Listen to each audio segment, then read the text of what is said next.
Welcome to the Co-Parenting Conversations podcast, brought to you by the Center for Divorce Education. With renowned psychologist Dr. Donald Gordon, we will delve into the complex world of co-parenting during and after divorce and separation. Join us as we explore some of the emotional, legal, and practical aspects of parental breakups, helping you navigate this transformative journey with wisdom and guidance. Whether you're currently going through a divorce, contemplating separation, or supporting a loved one in their journey, the Center for Divorce Education is here to empower you with knowledge and offer you a roadmap towards a brighter future.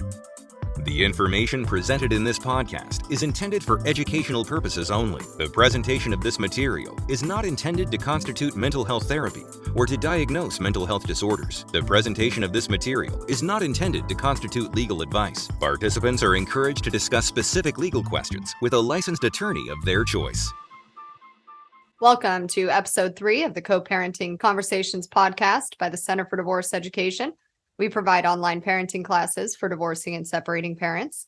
And today I have Chelsea with me again. I'm Jamie, and we'll be going over a parent comment that we received with our program, the Children in Between online program. What to do when one parent doesn't want to be involved in their child's life. That's good. Yeah, so this is a touchy subject. We'll go over what our workbooks that are free to download in the program say, as well as what's in our program. So what are your thoughts on this, Chelsea, when a parent doesn't want to be involved? I think the number one thing to remember in situations where there is little to no contact with the other parent is that it then becomes your responsibility to ensure that that child is not blaming themselves. And that is due to the parent's absence. And that is one thing that we've known statistically, right? After plenty of studies, plenty of clinical trials, that is one thing children do. Sometimes it hits later in life. Sometimes it's present in the moment, right, but it does affect them. And that is something that you can work to sort of navigate if you pay attention to it. I think that in the Children in Between workbook, actually, we emphasize that they need to know that the other parent does still love them. At the very least, they just need to know that the other parent still loves them. And I know how complicated that can be, but it is critical that they know that the other parent isn't trying to purposefully hurt them. Focus on what you can control, really. At the end of the day, you showing your child what healthy love does look like with your actions is pivotal. Right. No, I completely agree. There are many reasons why a parent can drop out. We know that, drug and alcohol use, mental illness, so many other reasons. But I personally, just me, if a parent wants to drop out, I say let them. But you do, in these circumstances, have to think about the child and what's best for that kid. Right. We do know that when a parent drops out of a child's life, that it can cause all kinds of issues later on: mental illness, drug and alcohol abuse, delinquency, many, many others. So you do have to think about the kid in the end of the day. Telling your child that, hey, dad is just at work and he'll see you later is also just as ineffective for the kid. You don't want to lie to your child either. So there's a fine line of what do I say to my kid when the co-parent doesn't want to be involved. And I think telling them simply, your mom or your dad is dealing with their own stuff right now, so you may not see them for a little while, but they still love you, is the best thing that you can do for your child, in my opinion. Right. That's pretty age appropriate too. Right. Yeah. I certainly believe that a neutral stance is a safe stance. Yeah. Which that was perfect. That was a great example. You didn't necessarily defend them. You still protected your child's feelings. You were mindful. I mean, I think that's a great general response. Right. In the Children in Between workbook, we also say to give the other parent the benefit of the doubt, which honestly, may be the most challenging part, because that requires you to create some sort of trust with someone who's likely given you plenty of reasons to not trust them, right, as a partner in life and as a co-parent. However, remember what's at stake. I mean, if it's your child's mental health that's at risk, why not at least try to keep some hope alive? I think that the key here is to compartmentalize.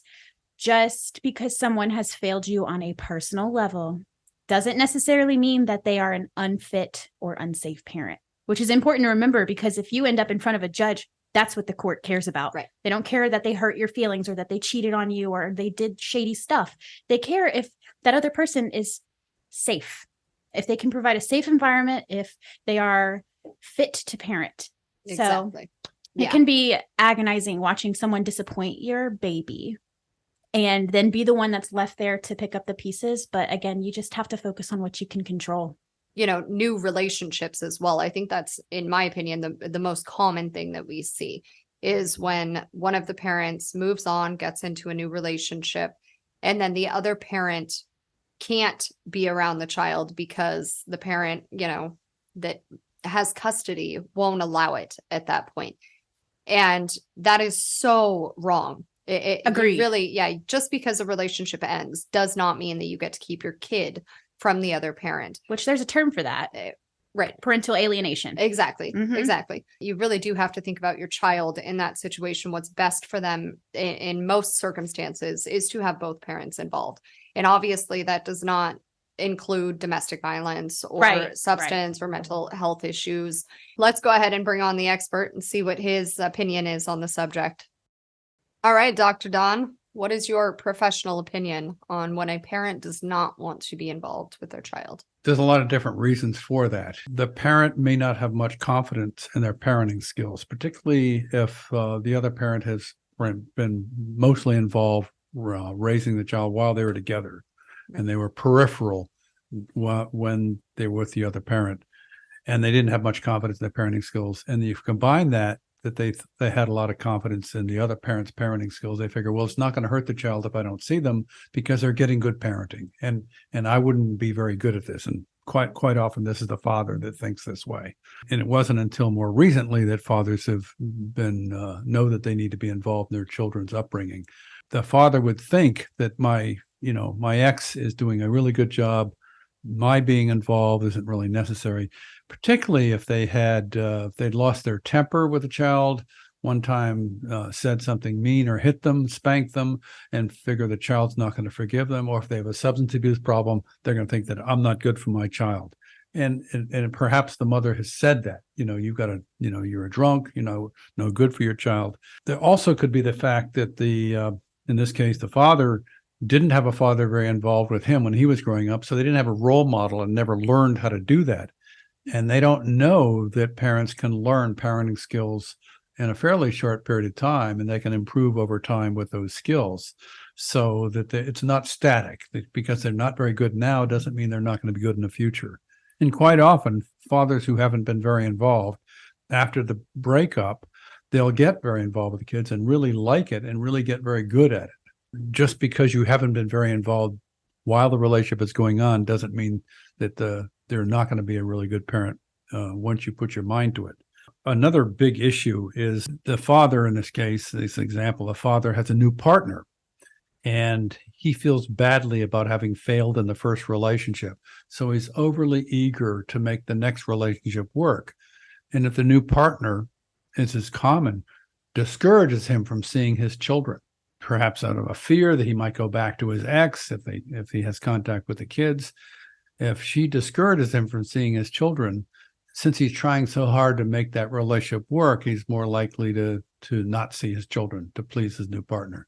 Particularly if they have children together and she's making a point, you need to be involved with this family, your other family, that's in the past.